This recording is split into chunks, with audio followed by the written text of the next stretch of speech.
నమస్కారం. ఈరోజు ఒక ఆసక్తికరమైన చర్చతో మొదలు పెడదాం.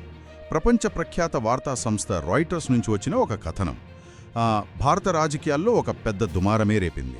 అవును, 2029 ఎన్నికల కన్నా చాలా ముందే, అంటే 2026లోనే ప్రధానమంత్రి నరేంద్ర మోడీ తన పదవి నుంచి తప్పుకోవచ్చని ఒక అంచనా వేసింది.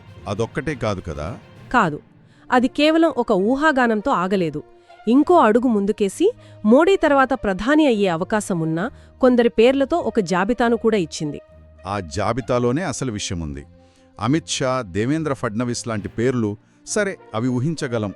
కాని అందర్నీ ఆశ్చర్యపరిచేలా ఆంధ్రప్రదేశ్ ముఖ్యమంత్రి చంద్రబాబు నాయుడు, ఆయన కుమారుడు నారా లోకేష్ పేర్లు కూడా ఉండటంతో ఇప్పుడు దీనిపై పెద్ద చర్చ మొదలైంది.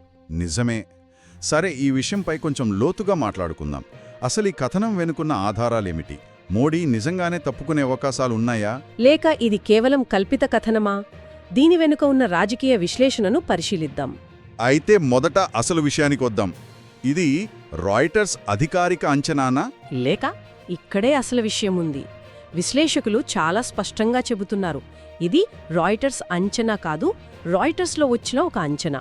ఓ, అంటే ఆ సంస్థ అధికారిక విశ్లేషణ కాదన్నమాట. కాదు, షీతమ బోస్ అనే ముంబైకి చెందిన ఒక ఫైనాన్షియల్ కాలమిస్ట్ రాసిన కథనమిది.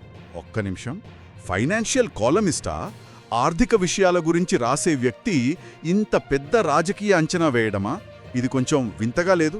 వింతే కాదు, చాలా అనుమానాలకు తావిస్తోంది. అందుకే చాలామంది సీనియర్ జర్నలిస్టులు దీన్ని చెత్త కథనం, హైలీ అన్ప్రొఫెషనల్ స్టోరీ అని కొట్టిపారేస్తున్నారు. ఎందుకని?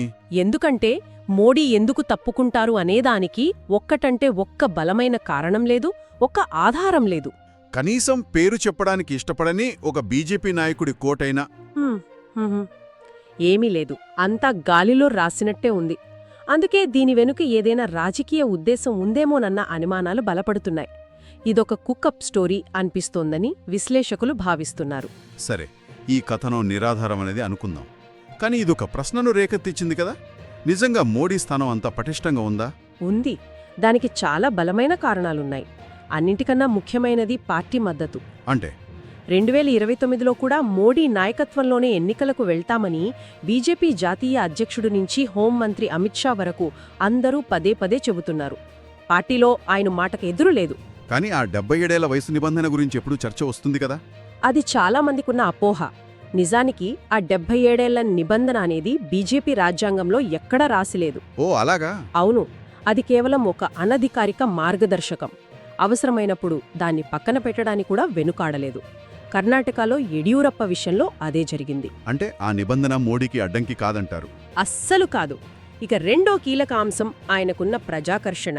ఇప్పటికీ మోడీ ఒక శక్తివంతమైన ఓటు గ్యాదరర్. అంటే సర్వేలు కూడా అదే చెప్తున్నాయా? ఖచ్చితంగా. బీజేపీకి ఓటు వేసేవారిలో 3వ వంతు నుంచి సగం మంది వరకు కేవలం మోడీ ముఖం చూసే ఓటు వేస్తున్నారు. అంతటి ఓటు బాంకున్న నాయకుడిని ఏ పార్టీ అయినా ఎందుకు వదులుకుంటుంది? నిజమే. దానికి తోడు 2024 లోక్సభ ఎన్నికల్లో సీట్లు తగ్గినా ఆ తర్వాత జరిగిన రాష్ట్రాల ఎన్నికల్లో బీజేపీ వరుస విజయాలు సాధించింది. సరిగ్గా చెప్పారు. ఒక నాయకుడిని ఎప్పుడు మారుస్తారు? పార్టీని గెలిపించలేనప్పుడు. కానీ ఇక్కడ ఆ పరిస్థితే లేదు. సరే, పార్టీ, ప్రజల మద్దతు బాగానే ఉంది. మరి ఆర్ఎస్ఎస్తో సంబంధాల మాటేమిటి? అక్కడ కొన్ని భేదాభిప్రాయాలున్నాయని వార్తలొస్తుంటాయి. చూడండి, మోడీకి ఆర్ఎస్ఎస్కు మధ్య కొన్ని విషయాల్లో భిన్నాభిప్రాయాలు ఉండొచ్చు. కానీ అవి శత్రుపూరితమైనవి కావు. నాన్ యాంటాగనిస్టిక్ అంటారు కదా. అవును, ఇద్దరి లక్ష్యం ఒకటే. వాస్తవానికి సంఘ్ పరివార్ ఎజెండాను వాజ్పేయి, అద్వానీల కన్నా బలంగా, వేగంగా అమలు చేస్తున్న నాయకుడు మోడీ. ఉదాహరణకు ఆర్టికల్ 370, రామాలయం. అవును, ఇవన్నీ సంఘ్ ఎప్పట్నుంచో కోరుకుంటున్నవే. సంస్థ లక్ష్యాలు నెరవేరుతున్నప్పుడు వారు మోడీని ఎందుకు వ్యతిరేకిస్తారు? మీరు చెప్పిన కారణాలన్నీ చూస్తే మోడీని పక్కన పెట్టే ప్రశ్నే లేదనిపిస్తోంది. అలాంటప్పుడు ఈ కథనంలో ఆ వారసుల జాబితా ఎందుకు? ముఖ్యంగా చంద్రబాబు, లోకేష్ పేర్లు. ఆ జాబితానే ఈ కథనం ఎంత హాస్యాస్పదమో బయటపెడుతోంది. దేవేంద్ర ఫడ్నవీస్ను ఎందుకు ప్రతిపాదించారంటే ముంబైలో ఇన్ఫ్రాస్ట్రక్చర్ బాగా కట్టించారట. అది ప్రధాని కావడానికి అర్హత అంటే ఎలా? అదే కదా. ఇక నారా లోకేష్ పేరును ప్రస్తావించడాన్ని చాలామంది జోక్ ఆఫ్ ద మిలేనియం అంటున్నారు. కనీసం ముఖ్యమంత్రి కూడా కాని నాయకుణ్ణి. ఏకంగా ప్రధాని రేసులో పెట్టడం విచిత్రం. వైజాగ్కు గూగుల్ డేటా సెంటర్ తీసుకొచ్చారని కారణం చెప్పడం మరింత కామెడీగా ఉంది.